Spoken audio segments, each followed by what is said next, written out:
Bienvenue pour cet épisode qui abordera un problème majeur touchant beaucoup de 480, les feux arrière. Dans cet état de décrépitude, déjà fissuré et cassé, à certains endroits vous diriez qu'ils ne sont plus bons qu'à aller voir ce qui se passe dans la poubelle au fond de l'atelier. Et vous auriez tort. Par curiosité, j'ai tout de même passé un coup de polisseuse dessus, ce qui a eu pour effet de leur donner cet aspect légèrement rosé. Original mais pas tout à fait désiré. Pour mettre en œuvre la solution à laquelle j'ai opté, plutôt que de chercher des mois une paire de feux dans un état acceptable et de les payer plusieurs centaines d'euros, il va déjà falloir les démonter. A ce stade, de nombreux possesseurs de 480 doivent commencer à s'inquiéter. Petite mention d'une vidéo que j'ai trouvée par hasard et qui résume bien le genre d'extrémité ahurissante auquel on doit arriver à cause de la profonde stupidité de certaines personnes. Avant de passer à la phase sensible du démontage, quelques caches sont retirées et 3 écrous du 8 mm sont déposés. Ensuite, on va pousser un bon soupir de soulagement en constatant que la pâte assurant l'étanchéité des optiques est bien souple et ne ressemble en rien au silicone dur comme du béton que certains ont eu la malchance de devoir affronter. Il faut malgré tout que je sois un minimum délicat pour ne rien abîmer en tentant de persuader ces feux de bien vouloir se séparer de la voiture. Vu les températures assez basses du jour, le décapeur thermique est venu en renfort pour ramollir un peu plus la pâte.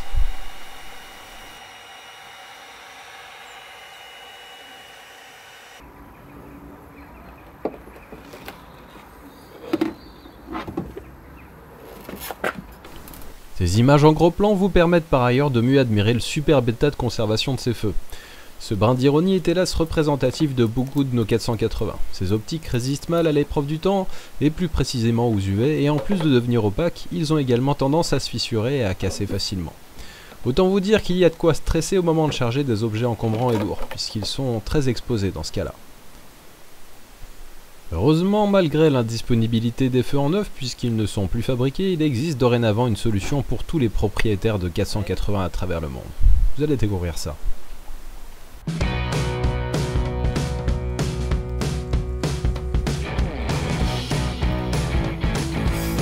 faut déjà commencer par éclaircir notre futur terrain de jeu, et donc retirer tous les résidus de pâte restants.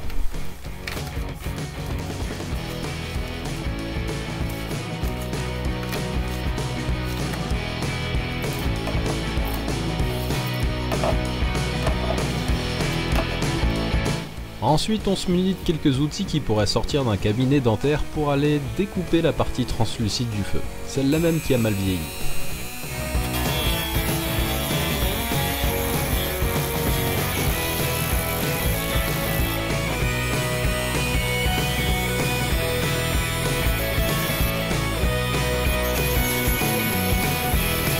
Ne manipulant pas souvent la Dremel, cette étape m'a demandé un certain laps de temps d'adaptation avant de me sentir à l'aise et de comprendre exactement où couper.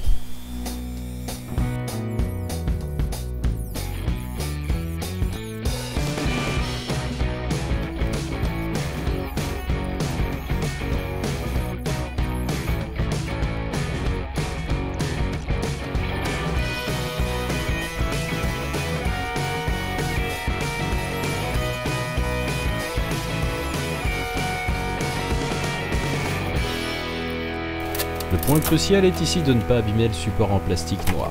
Après avoir découpé tout le tour, je fais donc gentiment levier sur le cabochon extérieur qui finit par se séparer du reste.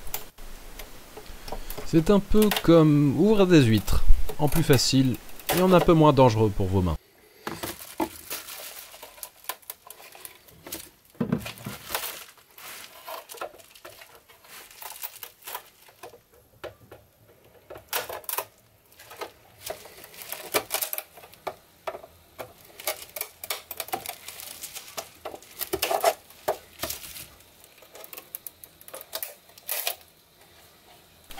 Une fois arrivé à ce stade, il s'agit de ne pas balancer tout de suite le cabochon à la poubelle. Il faut récupérer le catadioptre, soit la partie réfléchissante du feu. Encore une fois, la Dremel avec un disque de découpe sera l'outil de choix pour y parvenir. C'est à mon sens un des moments les plus délicats puisque cette pièce est fermement collée et cette première tentative me vaudra d'ailleurs un petit bout en moins. Leçon retenue, ne pas lésiner sur la découpe et privilégier le ponçage après coup pour retirer les derniers morceaux indésirables.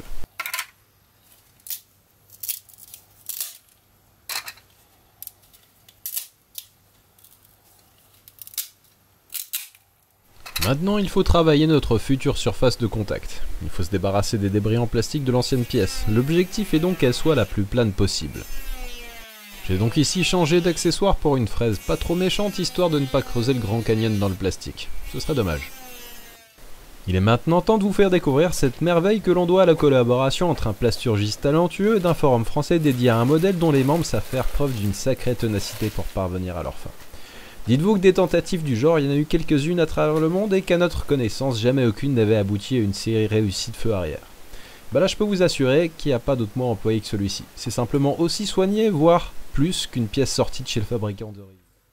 Le tarif est aussi sacrément plus intéressant que celui des optiques anciens stocks qui sont vendus tous les 29 février. Il me semble donc approprié de saluer toutes les personnes qui se sont investies dans ce projet car elles rendent un sacré service à la communauté autour de la 480. Ça représente certes un peu de boulot de monter ces pièces, mais il y aura encore plus de raisons d'être fier du résultat.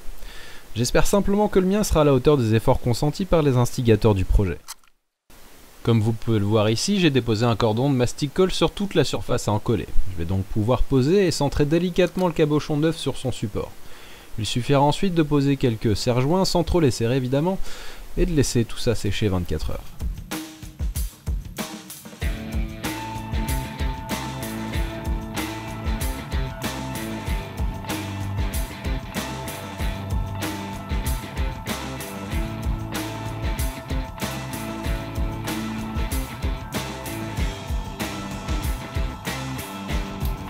Je répète ensuite ces étapes pour le feu côté gauche maintenant.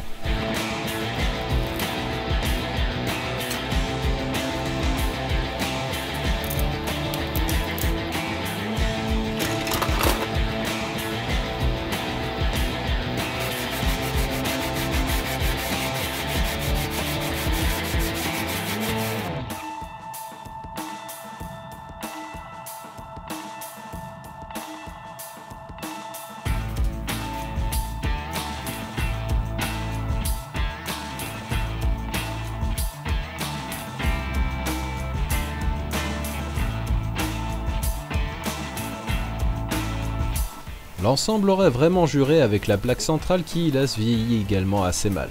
Excellente surprise, voilà une pièce qui est également refabriquée. Son remplacement est assez rapide et ne pose pas de difficultés particulières. Le principe est globalement le même.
Dernière étape avant la repose, il faut également coller le catadioptre. On arrive maintenant au moment tant attendu. On va pouvoir observer le résultat final. Sauf qu'avant, il nous faut quand même penser à éviter un autre gros problème lié au feu des 480, à savoir une étanchéité imparfaite causant des entrées d'eau dans le coffre, ce qui provoque parfois de graves problèmes de corrosion. Solution à la fois économique, facile et efficace, les rubans de joint à poser habituellement aux fenêtres. Voilà qui fait parfaitement le boulot.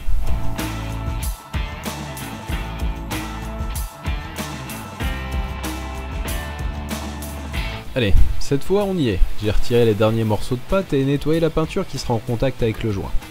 Aucune difficulté au remontage.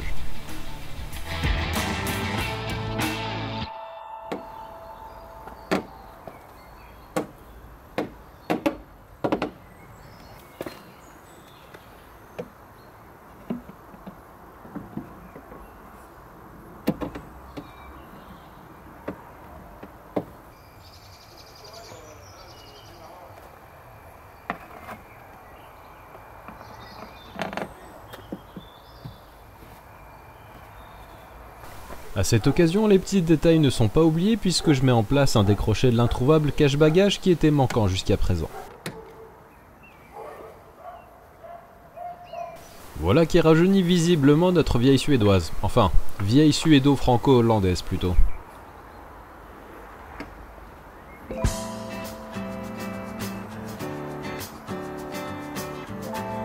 C'est le moment de tester que tout fonctionne également correctement au niveau des ampoules.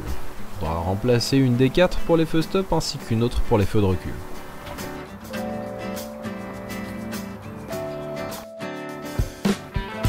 Dans le domaine de l'éclairage, je rencontrais parfois des problèmes pour atteindre les pleins phares, ce qui évidemment ne ravit pas forcément les personnes arrivant sur la voie opposée.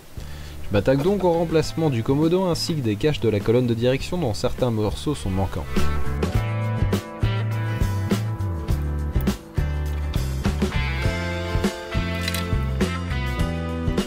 Après une vaine tentative de retirer la partie supérieure de la coque sans déposer le volant, je me résous finalement à son démontage, ce qui heureusement ne pose pas de problème particulier.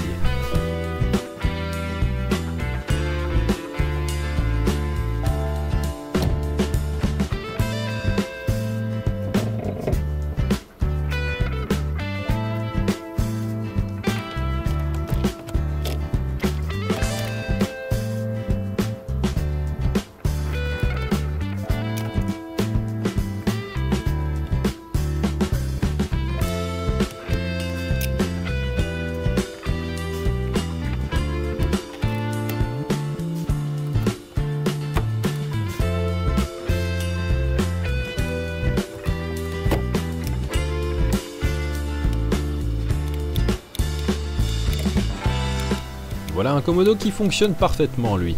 Je vais pouvoir éviter de furieux appels de phare.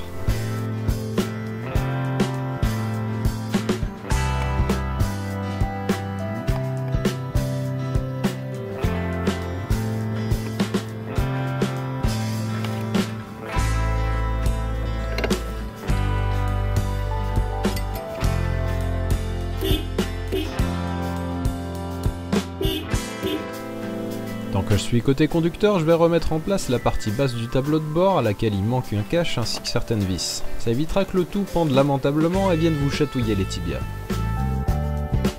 Pas loin de là, je remarque que le bouton d'ouverture de la boîte à gants ne comprend plus la partie serrure.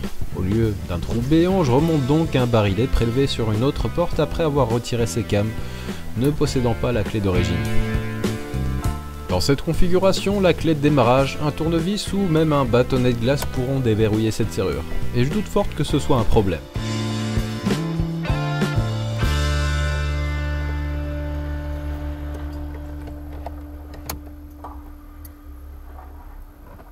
Évidemment, je remarque également un autre petit souci, la partie basse de la boîte à gants ne plaque pas correctement contre la planche de bord. Et pour cause, le plastique utilisé est très fragile et les vis sont passées à travers. Deux rondelles à la bonne taille permettent de pallier ce problème.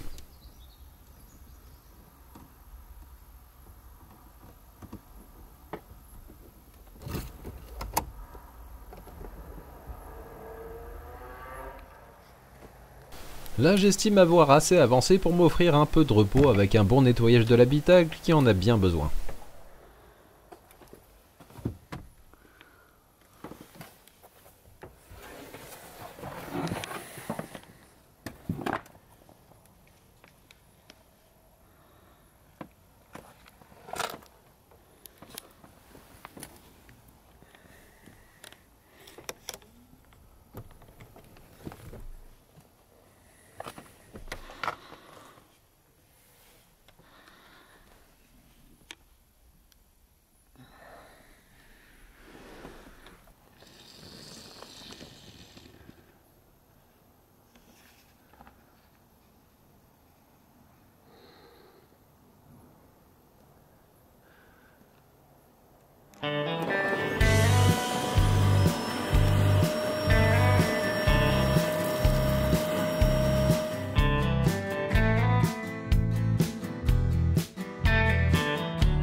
Les plastiques ont également droit à une séance de nettoyage en règle, même si dans l'ensemble il n'était pas terriblement sale d'aspect.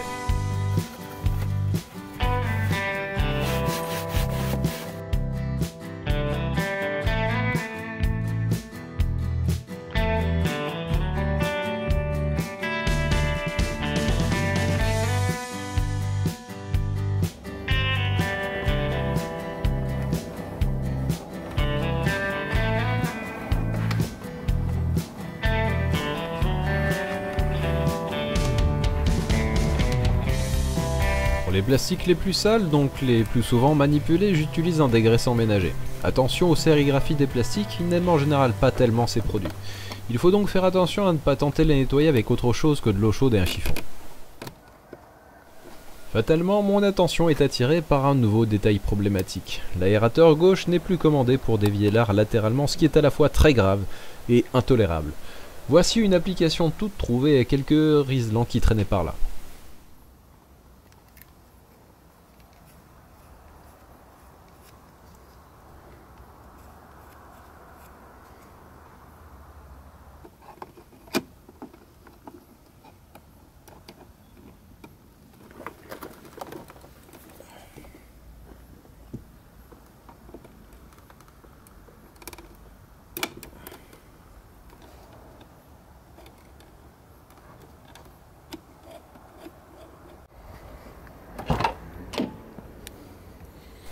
Les deux autocollants présents sur la cloche de bord sont respectueusement priés de migrer ailleurs. Sur le pare-brise par exemple, histoire de garder une petite trace du passé de cette Volvo.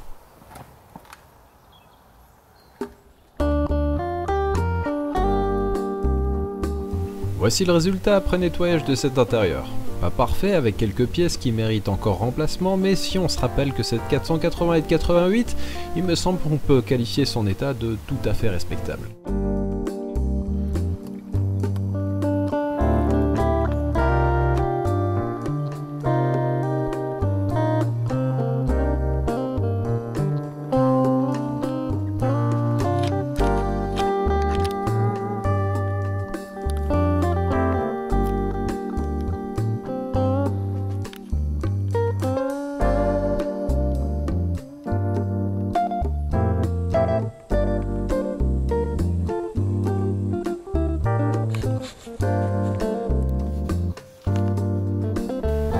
Allez, histoire d'introduire la dernière étape de la remise en état, à savoir la partie carrosserie, j'ai réparé le mécanisme de rétroviseur extérieur dont il manquait un pignon à droite, et j'ai réinstallé une partie qui était manquante au rétroviseur côté conducteur. On parle ici de détails et c'est bon signe. Merci de m'avoir suivi pour ce nouvel opus et à bientôt pour la suite avec celle-ci ou une autre. Ciao!